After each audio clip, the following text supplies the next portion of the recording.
சென்னை ஆயிரம் விளக்கு திமுக வேட்பாளர் மருத்துவர் எழிலனை ஆதரித்து முக தமிழரசு வீதி வீதியாக சென்று தீவிர வாக்கு சேகரிப்பில் ஈடுபட்டார். சட்டப்பேரவைத் தேர்தலில் சென்னை ஆயிரம் விளக்கு தொகுதியில் திமுக தலைமையிலான மதச்சார்பற்ற முற்போக்கு கூட்டணி வேட்பாளராக மருத்துவர் எழிலன் போட்டியிடுகிறார். அவரை ஆதரித்து ஆயிரம் விளக்கு தொகுதிக்குட்பட்ட மசூதி அருகே அமைந்துள்ள மிடில் ஸ்கூல் பகுதியில் முக தமிழரசு வீதி வீதியாக சென்று பிரச்சாரம் மேற்கொண்டார். திமுக அரசு கடந்த 5 ஆண்டுகளில் செய்த சாதனைகள் அடங்கிய துண்டு பிரசுரங்களையும் முக தமிழரசு வீடு வீடாக சென்று வழங்கினார். பிரச்சாரத்தின் போது அப்பகுதி மக்கள் அவருக்கு உற்சாக வரவேற்பு அளித்தனர். நம்மளோட முத்தமிழ் கலைஞரோட புதல்வன் அண்ணன் முக தமிழனோட ஆயிரம் விளக்கு தொகுதியில் வீடு வீடாக சென்று வாக்கு சேகரிப்போம். அமோக ஆதரவு இருக்குது. திராவிட மாடல் ஆட்சி செய்த சாதனைகள் ஒவ்வொரு இல்லத்திலும் போய் சேர்ந்திருக்கு. விடியல் பயணமாக இருக்கட்டும், மகளிர் உரிமை தொகையாக இருக்கட்டும், இப்போது தலைவர் அறிவித்த தேர்தல் அறிக்கையில் உள்ள திட்டங்களுக்கு மக்கள் காத்திருக்கிறாங்க. ஏன்னா மருத்துவ காப்பீடு திட்டத்தை 5 லட்சத்துலேருந்து 10 லட்சம் உயர்த்தினால மக்கள்கிட்ட அமோக வரவேற்பு இருக்குது. இப்போ உரிமை தொகை 1000 ரூபாயிலேருந்து முத்தமிழ் கலைஞர் உரிமை தொகை 1000 ரூபாய் 2000 ரூபாய் மாறி இருக்குது. அதுவும் அமோக வரவேற்பு இருக்குது. இல்லத்தரசி திட்டம் வெயிட் பண்ணிட்டு இருக்காங்க மக்கள்.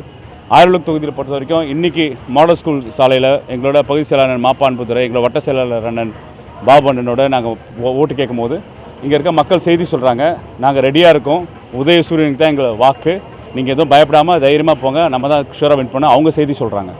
சென்னை ஆயிரம் விளக்கு திமுக வேட்பாளர் மருத்துவர் எழிலனை ஆதரித்து முக தமிழரசு வீதி வீதியாக சென்று தீவிர வாக்கு சேகரிப்பில் ஈடுபட்டார்.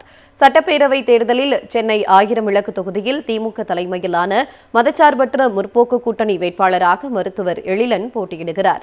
அவரை ஆதரித்து ஆயிரம் விளக்கு தொகுதிக்குட்பட்ட மசூதி அருகே அமைந்துள்ள மிடில் ஸ்கூல் பகுதியில் முக தமிழரசு வீதி வீதியாக சென்று பிரச்சாரம் மேற்கொண்டார்.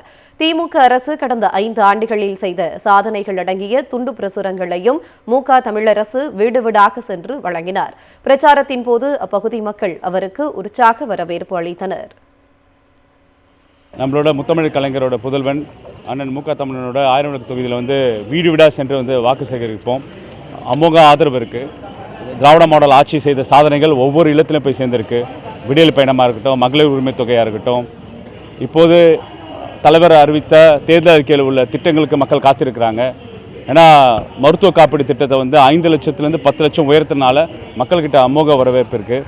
இப்போ உரிமை தொகை 1000 ரூபாயிலேருந்து முத்தமிழ் கலைஞர் உரிமை தொகை 1000 ரூபாய் 2000 ரூபாய் மாறி இருக்குது. அதுவும் அமோக வரவேற்பு இருக்குது. இல்லத்தரசி திட்டம் வெயிட் பண்ணிட்டு இருக்காங்க மக்கள். ஆயிரம் விளக்கு தொகுதியில் பொறுத்த வரைக்கும் இன்றைக்கி மாடல் ஸ்கூல் சாலையில் எங்களோட பகுதி செயலாளர் மாப்பான்புதுரை, எங்களோட வட்ட செயலாளர் அண்ணன் பாபு அண்ணனோட நாங்கள் ஓட்டு கேட்கும் போது இங்கே இருக்க மக்கள் செய்தி சொல்கிறாங்க, நாங்கள் ரெடியாக இருக்கோம், உதயசூரியனுக்கு தான் எங்களை வாக்கு, நீங்கள் எதுவும் பயப்படாமல் தைரியமாக போங்க, நம்ம தான் ஷூராக வின் பண்ண அவங்க செய்தி சொல்கிறாங்க.